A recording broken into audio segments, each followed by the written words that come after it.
Bonjour Alexis Corbière. Bonjour Caroline. Vous ne croyez pas que les policiers ont besoin de soutien en ce moment? Si, mais la manifestation d'hier était une manifestation politique, politicienne même, qui à mon avis ne rend pas service à la profession. Déjà, il y a une manipulation, parce que De la part de qui? c'était pas une manifestation d'hommage. Moi, j'avais été interpellé, c'était sur une autre chaîne, par un représentant syndical qui m'a dit « Venez, monsieur Corbière, c'est une manifestation d'hommage, tout le monde est bienvenu ». Pardon, mais ça n'était pas la tonalité de la journée. Déjà, le lieu, on peut en parler, au pied de l'Assemblée nationale. On peut rendre hommage place de la République, on peut rendre hommage place de la Nation. Mais au pied de l'Assemblée nationale, c'est vouloir faire pression sur l'Assemblée nationale et sur les parlementaires. C'est pour ça? Pour dire, non mais déjà, ça a une portée politique qui ne vise pas à dire, nous les policiers, nous avons besoin de plus de moyens, mais tout a été concentré dans cette phrase par le syndicat le plus véhément, mais qui est significatif, qui a été chaleureusement applaudi. C'est le problème de la police, c'est la justice. Donc ce qui est factieux, c'est ceux qui fomentent des troubles contre l'ordre public. Et précisément, celui qui a eu des mots, oui, c'est la définition du Larousse, d'accord? J'entends bien, merci. Et Dupond-Moretti, le garde des Sceaux, a dit hier même qu'il était dangereux pour la démocratie d'opposer la police à la justice. Donc on a à bon droit. Pardon Caroline Roux, je termine. Vous m'avez dit, je suis aux côtés des policiers, mais pas de ce qui se passe, pas de ces gens agressifs qui ont un discours qui consiste à coller au mur quiconque n'est pas d'accord avec leurs propositions. Le syndicat Alliance, le syndicat Synergie, toute une série de gens qui me semblent être dans une logique de plus en plus politicienne qui ne rend pas service aux policiers. Les policiers, ils ont besoin de moyens. Un commissariat sur quatre est insalubre. Est-ce que hier ça a été posé cette question-là? Les policiers, monsieur Darmanin, présent dans la manifestation, leur doit 19 millions d'heures supplémentaires non payées. C'est curieux de vous retrouver pas aux côtés des syndicats. Attendez, là on ne parle pas d'organisation syndicale. Regardez, ça, j'ai déposé ça en 2019.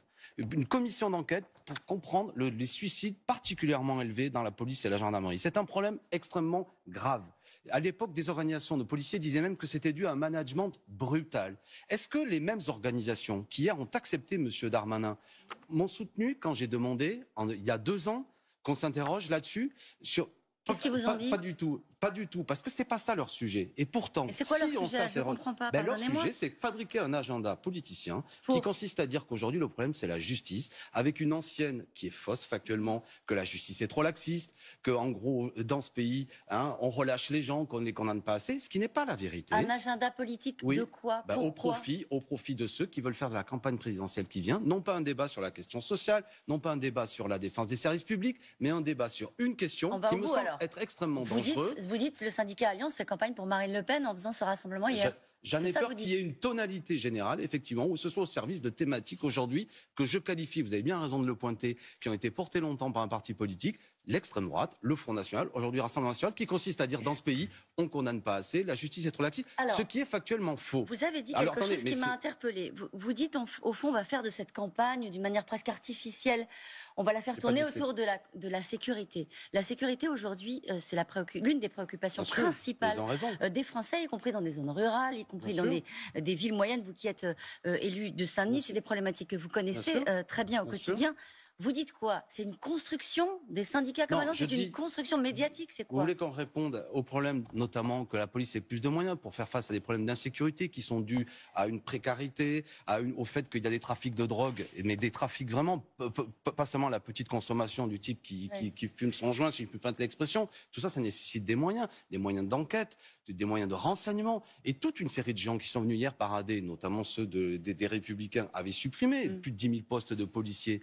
Je répète qu'on n'a pas assez investi, notamment dans la police. J'évoquais un commissariat sur 4 dans un état insalubre. Ça intéresse du monde. Pour quelle raison nos policiers se suicident 3 à 4 fois plus que dans n'importe quelle autre profession? Ça pourrait nous intéresser. Comment la police est dirigée? On pourrait s'intéresser, je termine Madame Roux, sur le fait que les Gilets jaunes, quand ils ont manifesté, plutôt que de répondre aux préoccupations sociales qu'ils portaient, la manière dont la police, sur instruction, a répondu amène à ce qu'il y ait plus de 3000 personnes blessées, 800 gravement, 32 personnes avec des mains arrachées. Est-ce que ça, dans notre histoire sociale qu'on connaît, c'est du déjà-vu? Comment est-ce que vous répondez à ces policiers? Et on utilise la police pour des tâches qui ne sont pas les siennes. Vous dites, nous sommes aux côtés des policiers. Comment vous répondez à ce que disent les policiers? Alors, il y avait les syndicats, puis il y avait des policiers qui sont sur le terrain et qui se font agresser, qui sont victimes d'agressions, de violences, et qui disent qu'il y a une faillite de l'autorité de l'État. Que c'est inacceptable que des voyous s'en prennent à eux, indiscutablement. Maintenant, il faut avoir le courage de dire une chose, parce qu'il y a parfois un policier qui meurt, c'est un policier de trop. Mais par exemple, l'année dernière, il y a 11 policiers qui ont perdu la vie durant leur service. C'est un chiffre relativement bas. Hein, il y a encore en 2016, je crois que c'était 28. En 1990, c'était 48. Alors je dis c'est toujours trop, mais on peut fabriquer un climat médiatique en disant aux Français jamais on a autant assassiné de policiers, que les voyous n'ont jamais autant assassiné de policiers, ce qui est factuellement faux. Ça ne veut pas dire que le métier des policiers est simple, loin de là. Mais ce que je veux dire, Madame Roux, c'est qu'on peut fabriquer très bien, je vous le répète, un climat. Oui, on est en train de fabriquer un climat. Non, mais certains le font. Plutôt que de discuter sérieusement des problèmes de la police, qui amènerait à ce que M. Darmanin soit, comment dirais-je, pris à partie sur des revendications qu'il devrait satisfaire. Plus de moyens, du matériel, du renseignement, de la police judiciaire, vraiment démanteler les trafics par des moyens. On arrive à une situation où M. Darmanin est comme un poisson dans l'eau et on arrive à dire quoi? C'est quoi le problème? Ce sont les magistrats qui ne travaillent pas assez, qui sont laxistes. C'est l'idéologie, même si j'ai bien compris. Il y en a qui le disent et qui sont, j'allais dire, de gauche, qui sont vos partenaires, même si c'est un peu compliqué en ce moment, l'union de la gauche. On va y revenir. Fabien Roussel, par exemple, considère qu'il faut aller plus avant, y passer à 30 ans de prison en cas de meurtre contre une personne dépositaire de l'autorité publique. Il était présent au rassemblement. Est-ce que c'est sérieux? Est-ce que de sa part à lui? Ceux qui disent ça, puisque c'est Fabien Roussel, oui. Est-ce que quelqu'un croit qu'un criminel qui a le sang-froid, mais le sang-froid sordide, de tirer sur un policier, se dit si je risque que 24 ans, je tire, mais puisque maintenant j'ai 30 ans, je tire plus? Est-ce que c'est sérieux? Ça change rien. Ça ne change rien.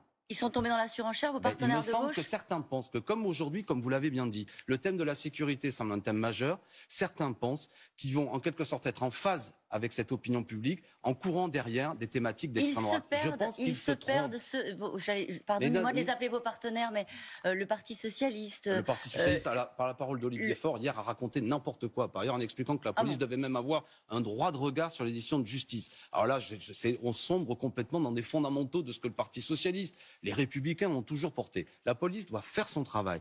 Il doit y avoir un couple police-justice qui fonctionne. Il ne faut pas opposer les deux. Et les policiers font des enquêtes, les font le plus sérieusement possible, ce qu'ils font avec des moyens, et après c'est la justice qui prend des décisions. Si c'est la police qui garde un droit de regard, j'espère que tout le monde a compris l'aberration que ça veut dire. Je le dis avec passion pour qu'on comprenne le moment dans lequel on est. Comment est-ce que vous vous adressez vis-à-vis de, encore une fois, des autres membres de la gauche qui se sont retrouvés? Je vais profiter, comme notre interview file, et que c'est plutôt la fin, je vais profiter pour répondre à M. Jadot, notamment, qui était à ma place hier.